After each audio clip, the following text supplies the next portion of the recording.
à tous, alors aujourd'hui la vidéo porte sur être surdoué ou pas, mais savoir ce que c'est. Donc, alors je me suis posé la question, je ne suis pas encore sûre, mais ça y ressemble, parce que ce qu'est la... Enfin, quand on est surdoué, c'est un haut potentiel intellectuel ou émotionnel, et c'est pas du tout ce qu'on pensait pas de l'intelligence factuelle ou être cultivé, c'est plein d'autres choses que vous allez découvrir à travers cette vidéo. Donc moi je vais faire une vidéo un peu autre que ce qu'on fait d'habitude sur dans les vidéos pour surdoué. Normalement on explique en 10 points pourquoi on serait surdoué. Moi je vais faire l'inverse, je vais faire les 10 points mais pourquoi, en quoi je me reconnais dedans. Donc voilà. Donc déjà pour faire une sorte de résumé de ce que c'est être surdoué, donc là c'est après un site mais de toute manière je m'étais renseignée déjà avant cette vidéo et parce que je vous ai expliqué que je me sens différente des autres, fortement différente, du coup on m'a dit, enfin un follower m'a dit merci beaucoup d'ailleurs que j'avais peut-être un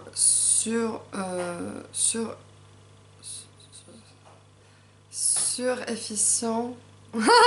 Ça paraît du coup bête d'oublier, mais je vais regarder.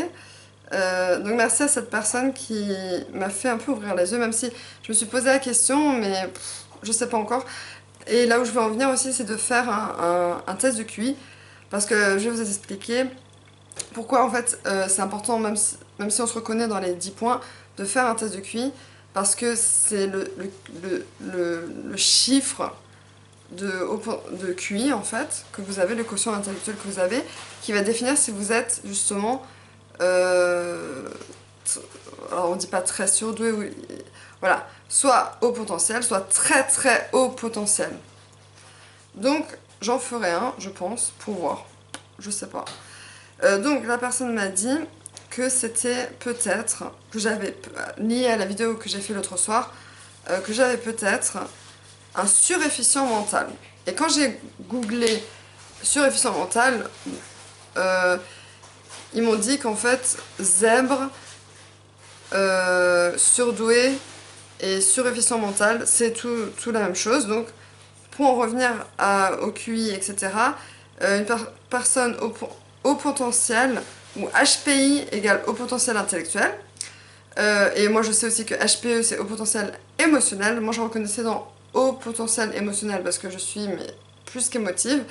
Je n'aime pas l'injustice, je ressens ce que les autres ressentent, j'entends les bruits autour de moi plus fort, peur que ce soit, je sais pas, j'ai peur. Donc du coup, je suis très sensible. Mais là je vois juste HPI, mais il y a le HPE aussi. Et quand on a les deux, c'est surdoué. Donc, l'appellation zèbre, alors je vais vous lire, hein, est un terme proposé par Jane Siaud-Fachin, je sais pas comment on dit.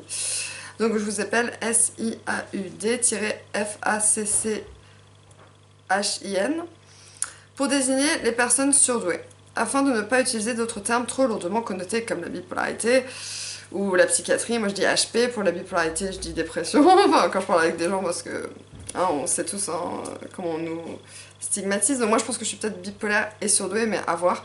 Bipolaire ça c'est sûr.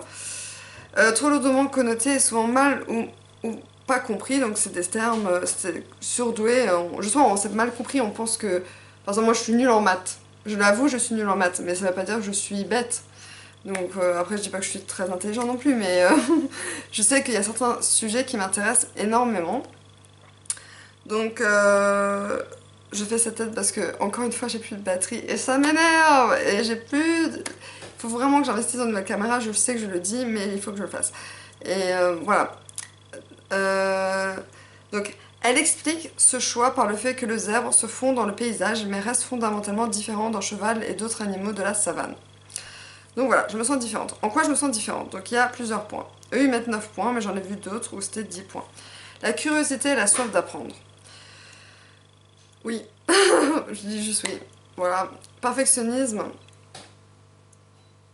Ouais, c'est vrai que... Alors, je suis tellement désolée parce que dans mon film, j'ai fait 2 fautes à la fin dans les crédits, mais c'est parce qu'il était tard et j'avais bossé dessus pendant longtemps avec mon autre collègue monteuse et du coup j'ai fait une faute dans réalisatrice, c'est une faute de frappe. J'ai mis réalisatrice, je sais plus ce que j'ai mis. Il était 11h du soir, j'étais épuisée, je sortais à peine de l'hôpital. Et je voulais vraiment poster mon film, j'aurais dû prendre du temps, mais voilà, c'est comme ça. Et maintenant, il y a tellement de vues que je peux plus le retirer. Donc, bon, si elle passe au cinéma, dans un petit cinéma dans ma ville, à Strasbourg, je pense que bien sûr, là, je l'ai fait aujourd'hui, j'ai rectifié les fautes et justement, je suis perfectionniste et ça m'a énervée. C'était trop tard, les vues fusaient et je là, non! Donc, tant pis, bah, c'est comme ça. Et puis voilà, la soutenue, j'ai oublié à la fin. C'est pas grave. Bon, enfin voilà, c'est grave, mais voilà, je suis perfectionniste, donc ça m'énerve. Peu d'estime en soi, oui. Je me remets toujours en question, je n'aime pas toujours comment je suis ou quoi. Peur de soi-même.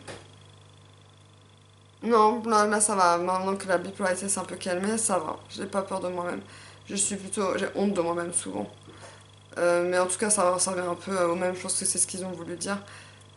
Conscience métacognitive, une personne à haut potentiel sait identifier et réutiliser des concepts et des stratégies qu'elle emploie pour résoudre des problèmes.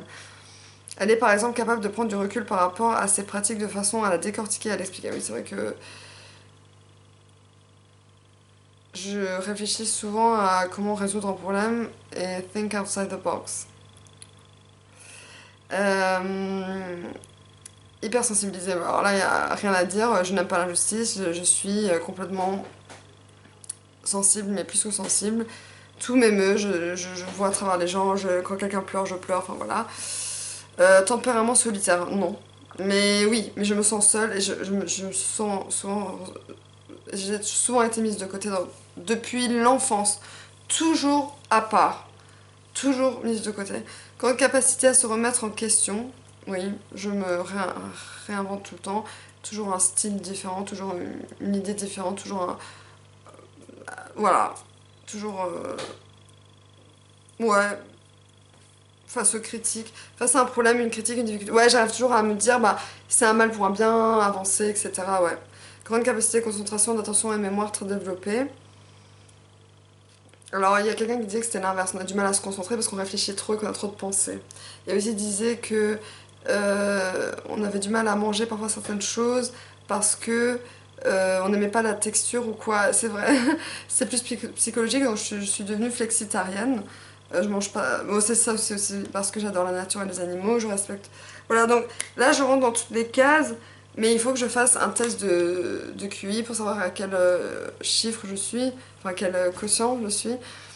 Mais bon, au niveau des maths, ça va être la cata, mais je pense que en fait, ils voient aussi comment on arrive à la réponse. Pas seulement la réponse, c'est pour ça qu'il faut le faire devant un psychologue ou une psychologue. Voilà.